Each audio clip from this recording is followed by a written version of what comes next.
Самарском году коллекционеры, журналистов, покупщиков. Менде bir министрлік кабинетіне ұсыныс сұрау бар еді.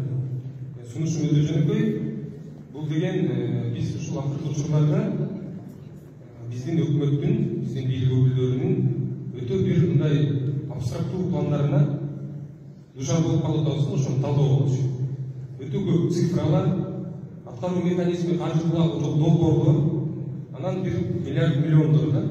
Тилекке каршы аны убакыт өткөндө кайра карап талдап чыга турган болсок, реалдык бөлүк болуп калат да.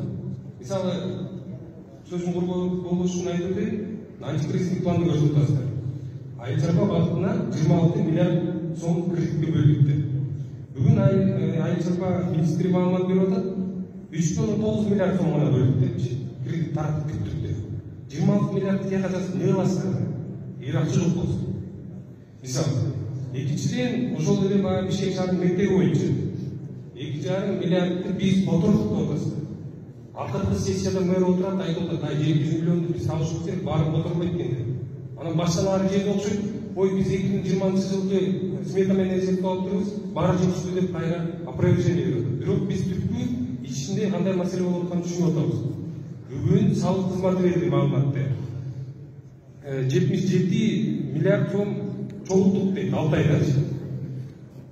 Эми мындай салык кызматы берген маалыматына биз мындай талдашыбыз керек да. Алар айтып атат, салыктык жана башка каражаттар чок. Эми сот фонд айтып атат да, сот отчисление. Ошону эми мындай эгер түшүнүп берсе, салыктан мынча төлөндү, сот отчисление мынча. Анткени дегенде 73 миллиард 610 миллион сом чогултук деп атат. Баардыгы эле мына силер тапшырып берген окшойсуңар. Жарым жылдык отчеттор чыгарып алды. Бүт бар, бирөө жок 99% деген. Жалаң 101, 108, 112% иштеген кишилер да. Биз жыргап кетпейт беле кандай отчеттор менен? Баардыгы өзүнө ыктап алган формула менен отчет берип көнүп алыптыр да. Когда надо соцфондун кошуп, когда не надо кошпойт. Ушуну бир талдап берсеңиздер, анткени дегенде 2022-ге 155 миллиард деген салыкты, соцфонд 68 миллиард деди. Эми экөөнү кошкондо жарым жылда жок дегенде 112 миллиард чогулуш керек эле. 77 миллиард менен эми бизге узун цифраны берип койду. Эми бул сунушум да. Анан суроо өтө турган болсом, биринчи суроо. Бажыны мына көп киши айтып атат, баардык эле тармак келип ушул бажыда контрабанда келип такалып атат да. Жогорку кеңеште отуруп, ошо сиздин өкмөтүңүздө иштеген бажынын төрагасы айтып эле да, Самат мырза. Ушул бажынын контрабанданын аркасында өтө влиятельный адамдар турат экен. Ай аты ким десе аты аталган деп коет. Эми сиз анын жетекчиси катары, өлкөдөгү экинчи адам катары ошол кишинин атын атап бере аласызбы? Атап коюңузчу, жок дегенде кончуп билебиз, биз сүйлөшүп коебузбу? Ай, бир тууганча кыргыздар сүйлөшөлү, могул жерде турган баардык эле Кыргызстан өңүсүндө атат да. Атын билели. Ага силердин укуруңар жетпей турса, коомчулук талап кылып тизимдейт. Биринчи суроо, экинчи суроо. Ушул күнтөрдү, мына сиз айтып атасыз, мен жетектеп буйрса ушундай мага иштеп бер дегенде, ошол жердеги бир келишимдин бир шартынан көңүлүңүздү бургум келип атат. Азыр эгерде баардык аябай шарекке жооп бере албайм десеңиз, бирок эске алып коюңуз. Экологиялык чыгым боюнча көлдүк жигиттер сотто берди. Аны баардыгыбыз кубануу менен кабыл алдык да. Бирок жыйынтыгында эмне болду? Ошол келишимге силер киргизип алыптырсыздар.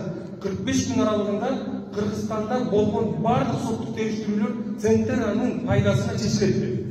Ошол келишимге ким соттор үчүн чечим чыгарган пунктуну киргизбекке.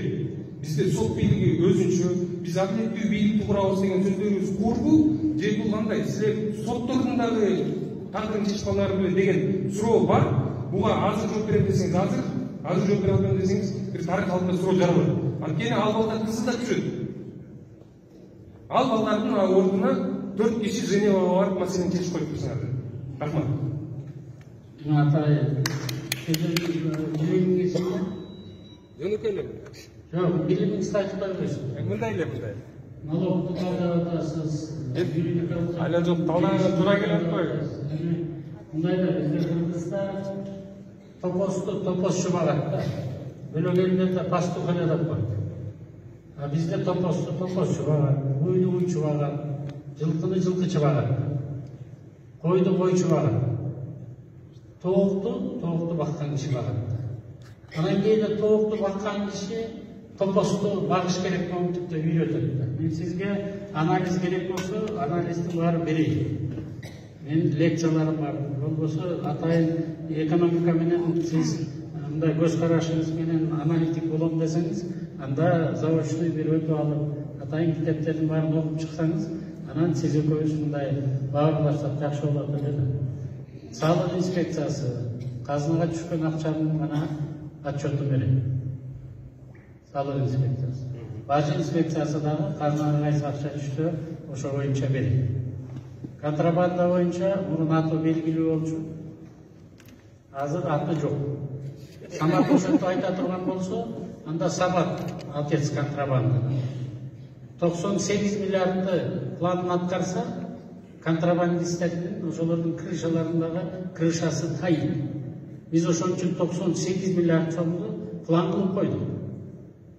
Планды аткарбай, крышалардагы өзлөрү дагы жооп берет. Биз ошентип сүйлөшкөнбүз. Самат экинчи жолу алып келип аткандай. Сен аттарын айтпадың.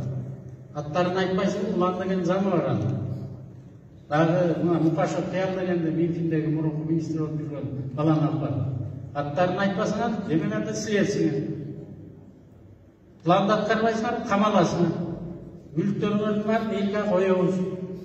Эртерээк айттылар, планды аткарбайсыңар десек, муну айтып атпайм, 6 айдын планын аткарып атканда, 4 миллиардка чейин жетпей калды, кийинки 6 айда аткарабыз деп. Ошентип биз системаны өзгөртүп атабыз. Системаны өзгөртүп, мына фискалдаштыруу аркылуу ордуна жетип атабыз. Мына салык инспекциясына баягы филармонияда болду, биринчи жолу 400 салык төлөөчүлөрдү чакырдык, наградаларын берип, анан ошол жерде биз салыктагы өзүбүздүн инструменттин баарын көрсөттүк. Мындан ары кандай кылабыз, эмне кылабыз? Ошол жерде көрүнүп атат.